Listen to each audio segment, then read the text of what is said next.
Ah, ça se déroule sur une année entière. Hein. J'aimais bien juste le casting, mais au final... C'est un divertissement ludique. Et je vous emmerde parce que... Vous regardez... Les Dipôles. Non, c'était Un métier sérieux de Thomas Lilti. Je pensais que c'était Thomas Tilty, je sais pas pourquoi. Ouais, ça fait un peu tilty, ouais. Non, Lilti, ouais. Pas tout ça le temps. Allez, vous asseoir. Arrête, tu descends. Qu'est-ce qui se passe ici? Qu'est-ce qui se passe? Y a un problème? Non, on gère, c'est bon. Donc du coup, pour faire un pitch rapide, on va suivre tout simplement une année de cours dans un collège. Oui, collège. Collège, ouais. Voilà, et on va suivre un personnage qui est un jeune qui est en train de faire son mémoire en physique et qui se retrouve à devoir bosser pour payer sa vie. Et qui du coup se retrouve prof de maths dans un collège et qui va se faire accueillir par toute l'équipe enseignante. Et il est en remplacement de quelqu'un, donc c'est provisoire. Ok. Et donc voilà, on va suivre un peu durant toute une année tout ce qui leur arrive. Voilà. Ah, ça se déroule sur une année entière, hein, scolaire. C'est ce qui m'a surpris au final dans le film, c'est que ça se passe sur une année entière, donc c'est l'évolution est très floue, c'est-à-dire que tu sais pas, la temporalité est pas définie très clairement en fait. Okay. C'est-à-dire que ça saute dans le temps et les événements se passent et tu chopes juste des moments de vie. Vous devez respecter le surveillant comme on respecte un enseignant. Est-ce que c'est clair? C'est pas un surveillant, monsieur. Je suis le nouveau professeur de mathématiques. C'est Thomas Lilti. Donc c'est le 4e film, si je dis pas de bêtises. Hippocrate. 5e.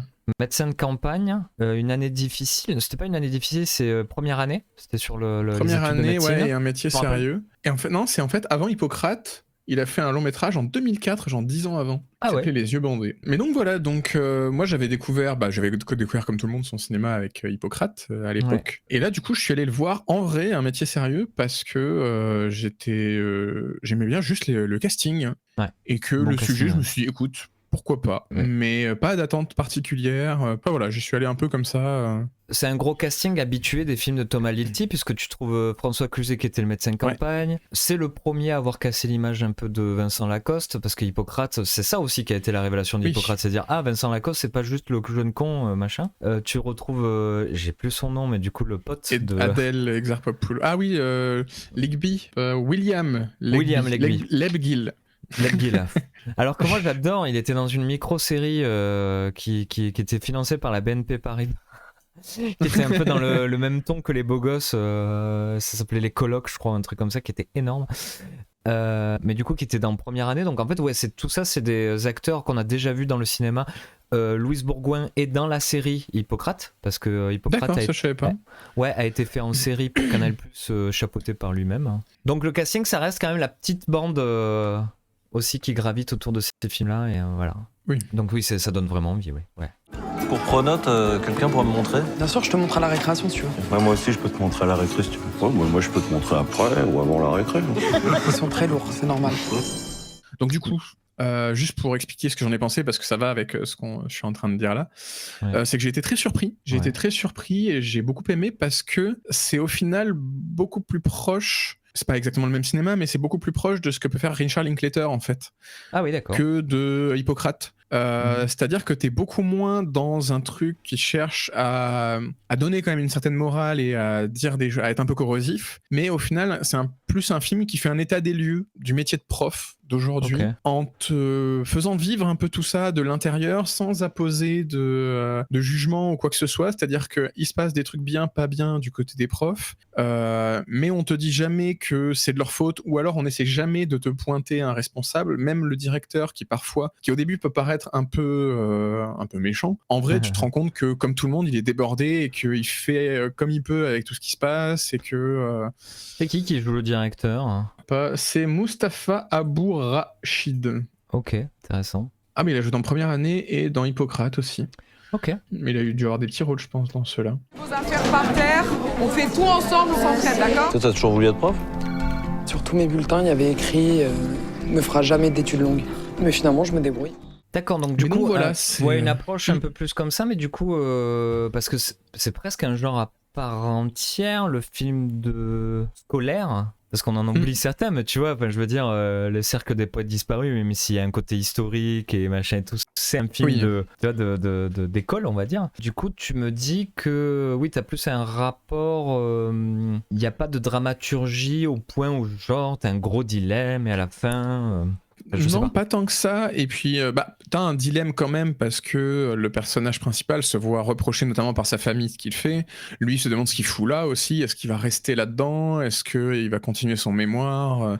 Donc, il y a ce dilemme-là. Mais Ça, c'est en un fait, truc qu'on retrouve dans le cinéma de Thomas Lilti. Hein. Hippocrate, c'était ça aussi, Oui. mais plus dans la transmission. C'est-à-dire, je fais le même métier qu'on m'avait dit de faire. Ouais. Ouais. tu retrouves ces tropes-là, mais par contre, là où avant, t'avais une prise de parole directe du personnage, je pense à la fin de Hippocrate, où le personnage dit j'enfreins le règlement et je vous emmerde parce que c'est pas juste ce qui s'est passé. Ouais. Là, en fait, juste, t'as un saut dans le temps et on découvre son choix. Ah, c'est excellent. Ok. Et du coup, et c'est un peu comme ça tout le long du film, en fait, c'est que t'es vraiment dans une tranche de vie où tu suis les personnages, où il se passe des événements et où on te dit jamais exactement ce qui va se passer. Je pense par exemple au personnage de François Cluzet. J'avais peur en voyant la bande-d'annonce parce que on le voit à un moment s'énerver en disant que les élèves s'emmerdent, que le programme c'est de la merde, etc. Qui faisait du François Cluzet, quoi. Voilà. Et j'avais peur que ça soit un acte politique dans le film de dire que plus rien ne va plus dans l'école. Ouais. Alors qu'en fait, c'est juste le personnage de François Cluzet qui est en pleine remise en question personnelle parce qu'il se rend compte qu'il est vieux, qu'il est devenu chiant dans ses cours et que sa femme en face est en train de lui dire non mais tu dis ça chaque année, va te coucher. Arrête. Ouais. Tu vois. Ouais, je vois. Et en fait, il va lui arriver des choses, il va avoir des discussions avec des élèves qui vont lui faire prendre conscience de certaines choses et on va jamais avoir de conclusion vis-à-vis de tout ça en disant, on va jamais avoir le personnage qui va dire bon bah du coup on m'a ouvert les yeux, je vais changer mon programme ou je vais faire ceci, ou alors je vais rester dans ce que j'ai fait, tu vois.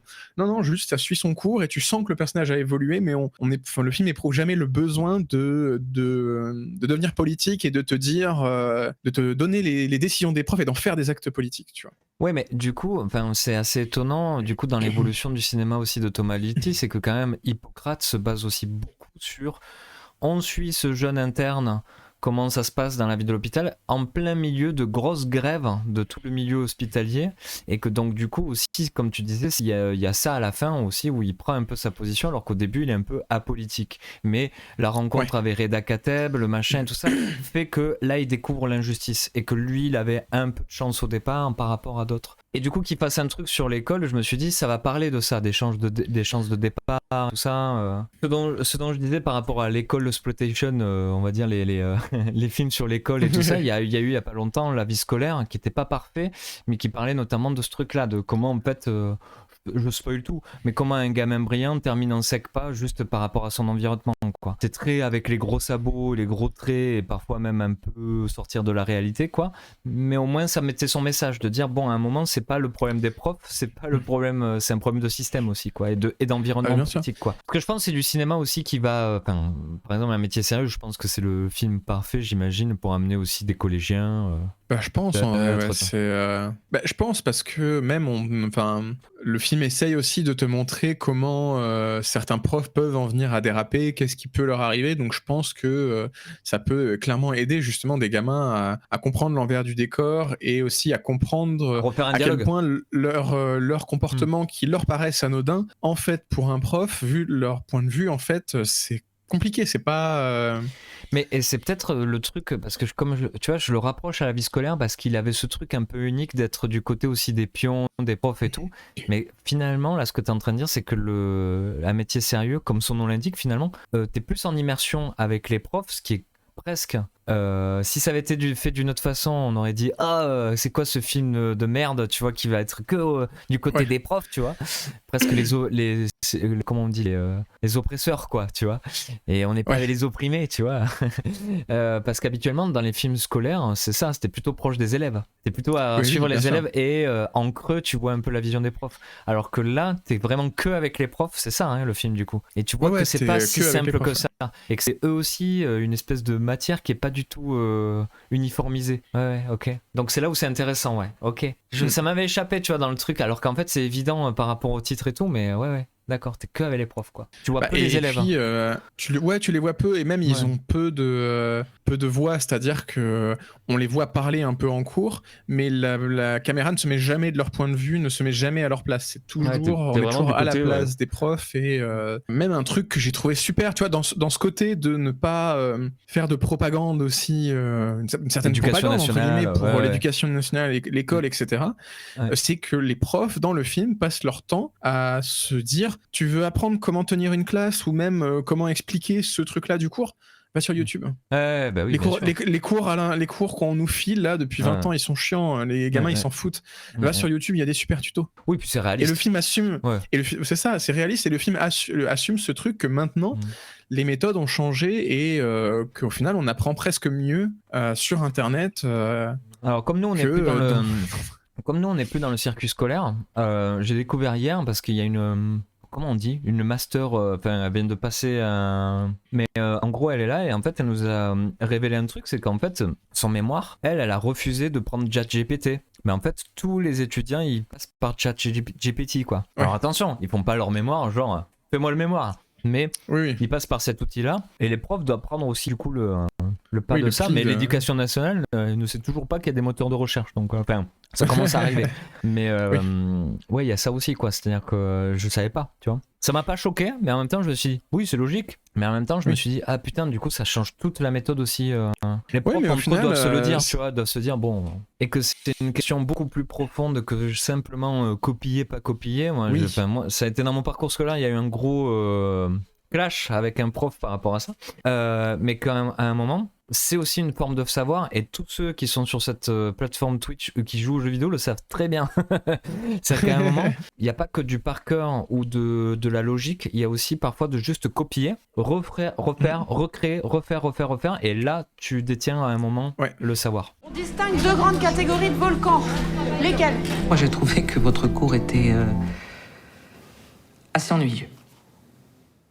Mais donc du coup, voilà, je vous le conseille. Alors, je vous le conseille peut-être pas forcément au cinéma, c'est-à-dire que je vois pas forcément de grosses plus-values à le voir au cinéma si vous en avez pas l'envie ou le temps actuellement ou l'argent même. Ou si t'as une envie soudaine de voir tout ce casting. Comme des amis, tu sais, d'aller les voir. Ah putain. Bah moi c'est comme ça un peu que j'y suis allé. J'ai envie de me débarrasser un peu de. Je vais aller voir les copains. C'est un divertissement ludique, mais un petit peu profond quand même. Voilà, qui dit des choses quand même. Ok, bah dans la droite lignée de ce qu'il fait déjà, quoi. And what kind of main course do you like? Si je suis prof, c'est pour eux, je les vois évoluer, je les vois grandir. Malcolm?